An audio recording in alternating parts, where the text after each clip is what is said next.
अब देखते हैं सहसंयोजी बंध के प्रकार, टाइप्स ऑफ कोवेलेंट बॉन्ड।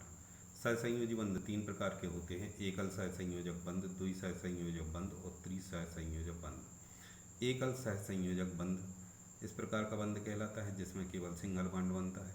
द्विसहसंयोजक बंध में दो या दो से अधिक परमाणुओं के बीच में डबल बॉन्ड बनता है। त्रिसहसंयोजक बंध में ट्रिपल बॉन्ड बनता है।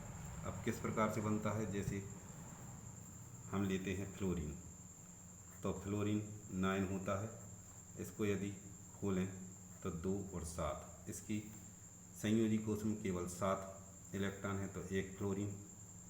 इसके इलेक्ट्रॉनों को हम दर्शाएंगे इस प्रकार से 7 इलेक्ट्रॉन। दूसरा फ्लोरीन, दूसरे फ्लोरीन के पास भी केवल 7 इलेक्ट्रॉन है। दोनों फ्लोरीन को एक एक इलेक्ट्रॉन की आवश्यकता होती है। एक एक इलेक्ट्रॉन की आवश्यकता होने के कारण ये एक एक इलेक्ट्रॉन का साझा करते हैं।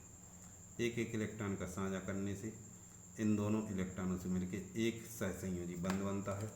एक सहसंयोजी बंध का बनना यहाँ पर एकल सहसंयोजी बंध को बताता है। तो फ्लोरीन जे इन दोनों से एक सिंगल बॉन्ड बना, दूसरा फ्लोरीन।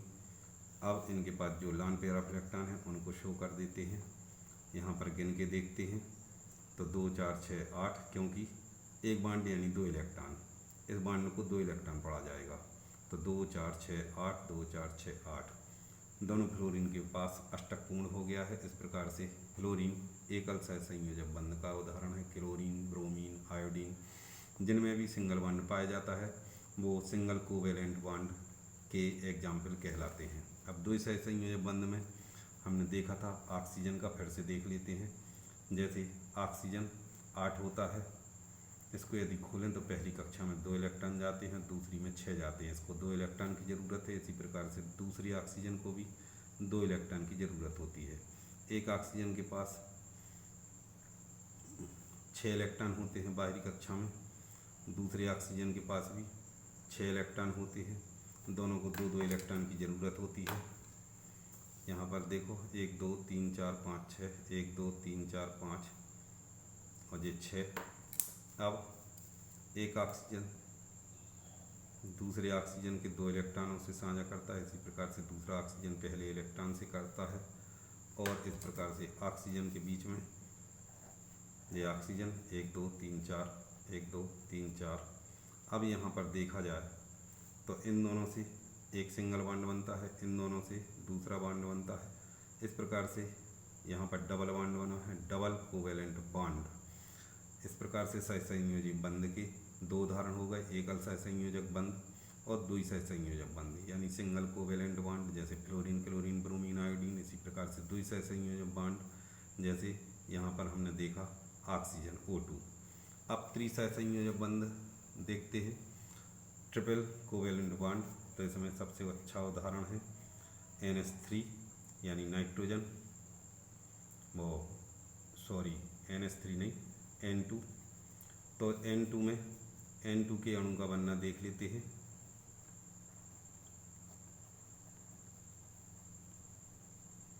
यहाँ पर नाइट्रोजन, इसका जो परमाणु क्रमांक है वो 7 है, तो 2 और 5। इसी प्रकार से दूसरा नाइट्रोजन भी होगा। यहाँ पर दोनों नाइट्रोजन को देख लेते हैं। तो एक नाइट्रोजन, इसके पास 1 2 3 4 5 इस प्रकार से इलेक्ट्रॉन होते हैं। इसी प्रकार से दूसरा नाइट्रोजन है, इसके पास भी 5 इलेक्ट्रॉन होते हैं। यहाँ पर जो 3 3 आयुग्मित इलेक्ट्रॉन होते हैं वो एक दूसरे से शेयरिंग कर लेते हैं।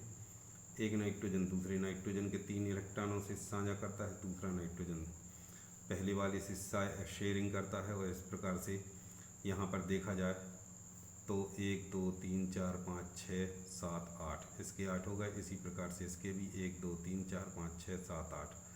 तो साझे के इलेक्ट्रॉन दोनों परमाणुओं के बीच में गिने जाते हैं। इस प्रकार से नाइट्रोजन 1 2 3 बंध बनेंगे, 1 2 3 और दूसरा नाइट्रोजन।